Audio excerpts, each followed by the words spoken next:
very rarely do you get things that are this clear in terms of the message that they're sending, but the message here is super, super, super clear. The other really interesting thing is this happened before any of the judges who dissented. So it was 7-2. Alito and Thomas were dissenting on this. So now we don't know if they were dissenting on process grounds or substantive grounds.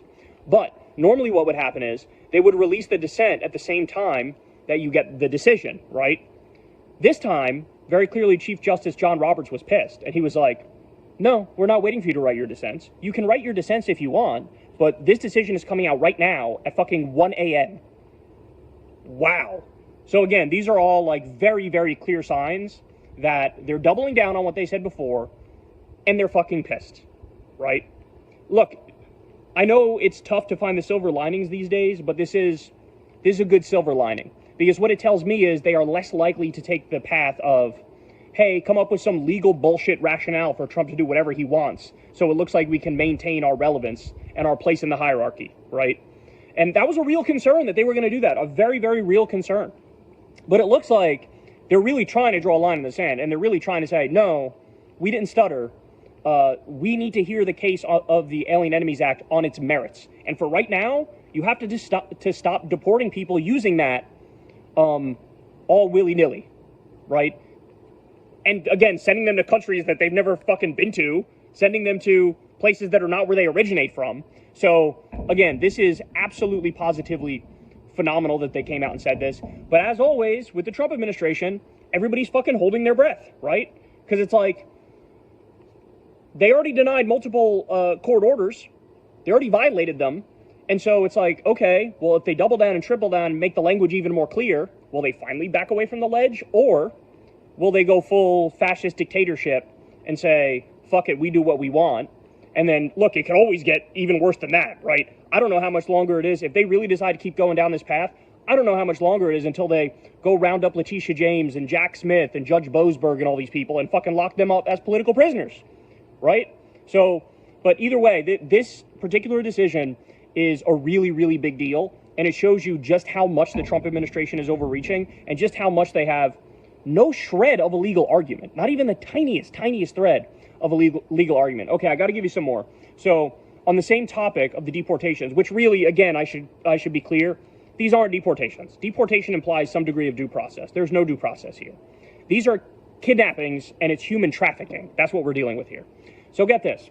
A guy by the name of Juan Carlos Lopez Gomez, a 20-year-old U.S. citizen, was being held in the Leon County Jail on Thursday, and he was charged with illegally entering Florida as an unauthorized alien.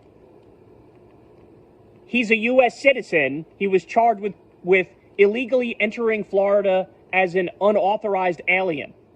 So get this, ready? So his mom shows up at the court and starts waving his birth certificate around. Say, here's his birth certificate. She had his birth certificate, according to one article. According to another one, she had his social security card, too. She goes, look, this guy's a citizen.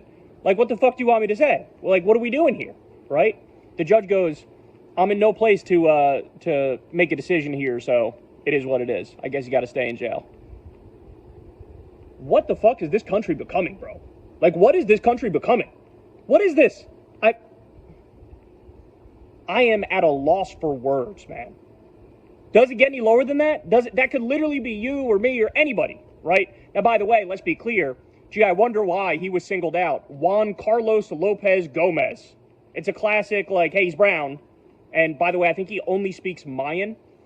And it's a language, in the U.S., the dominant language, of course, is English, but then Spanish is behind that. He speaks Mayan. And so that, I guess there was like a language barrier as well. So, of course, it's like, hey, brown guy speaks a different language. Got to be illegal. And they fucking locked him up. Now, I had read it was hours he was behind bars before eventually he was let go. Crystal said it was days. She said it was days that he was behind. But, I mean, look at what we're talking about now, man. ICE is seizing U.S. citizens and locking them up, even though in real time they can produce proof of citizenship. It's insane. So we also have ICE is now sending threatening messages to random U.S. citizens demanding that they leave the country. So they did this to 2 immigration lawyers who are U.S. citizens. They also did it to a doctor that never had anything to do with immigration in her life and is an American citizen. They're getting these threatening emails like, hey, you got to leave the country. What? So, look, people have all different sorts of theories as to why they're doing this and how they're doing this. It's possible that these people's social security number, like, there's some fraud going on with it, and that's why they're targeting them, because, you know, they think that this is somebody who has a fraudulent social security number, like somebody's using their social security number and they are an undocumented immigrant, right? And so there's theories as to like how we got to this point, but very clearly the system is broken and they don't know fucking shit. They don't know their ass from their elbow about anything. And so to be sending letters to U.S. citizens saying you got, like, this is fucking amateur hour.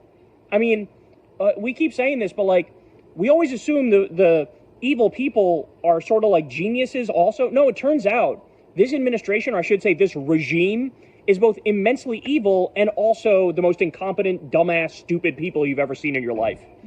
Then we also have this. The Trump administration is imminently planning on deporting an 18-year-old with a pending asylum claim to El Salvador, claiming that he's in Tren de Aragua because he's in a picture on Facebook with a friend holding a water pistol that ICE agents thought was a real gun.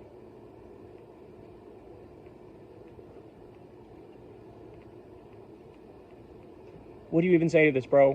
What do you even say to this? I don't know. But we're getting nightmare stories like this every single day.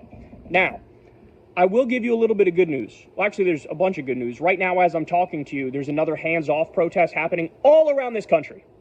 It's probably, yet again, hundreds of thousands or millions of people protesting Trump as I talk to you right now. So the people are standing up, and that fucking matters, man. That really matters. And shout out to all of you who are out there doing God's work.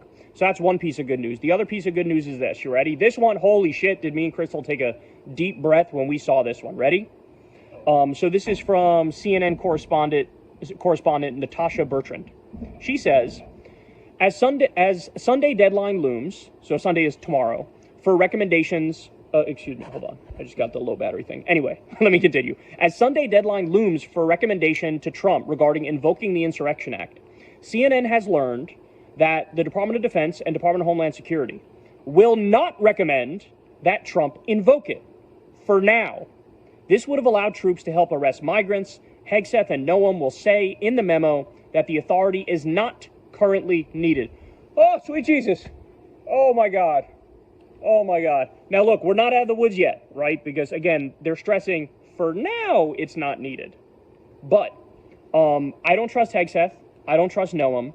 And the second Trump actually feels like he's backed in a corner, his poll numbers are super low, and there's no way out, I think he will go full authoritarian, full fascist, do martial law, do the Insurrection Act, deploy U.S. troops at the border, but also at that time, he probably will say all protests are illegal terrorist activity, right? He'll give himself extra emergency powers. So we are not out of the woods by any stretch of the imagination, but according to this report from this CNN correspondent, what she's saying is, for the deadline of 4/20, which was the original one that we were fucking super fearful of, because there was all this evidence he's gonna invoke it on 4/20, they backed off of that. Holy fucking shit. And I honestly, I wonder if that has to do with the immense amount of resistance that we're currently seeing. There really is a lot of resistance that we're seeing. And I don't even know if we talked about this yet on the channel, but Chris Van Hollen, Democratic senator, went to El Salvador, demanded to see Kilmar Abrego Garcia, because he did that, and because there's been a tremendous amount of noise and anger over this. What happened? They had to relent. They let Chris Van Hollen meet Kilmar. They tried to put on, like, Bukele tried to cover his tracks and put on a show over it. He gave him his regular clothes. He didn't keep him in his, like, prison jumpsuit. And so Van Hollen got to talk to him. Hey, how do you feel? What are they doing to you? Are they torturing you, etc.? Apparently, he's deeply traumatized about what's happening. He really had no clue what the fuck was going on. But Bukele tried to slip them margaritas and pretend like they were sipping margaritas. They originally wanted to do the photo shoot by the pool or by a beach, because they're like, oh, let's make it look like, hey, everything's great here. He's basically on vacation.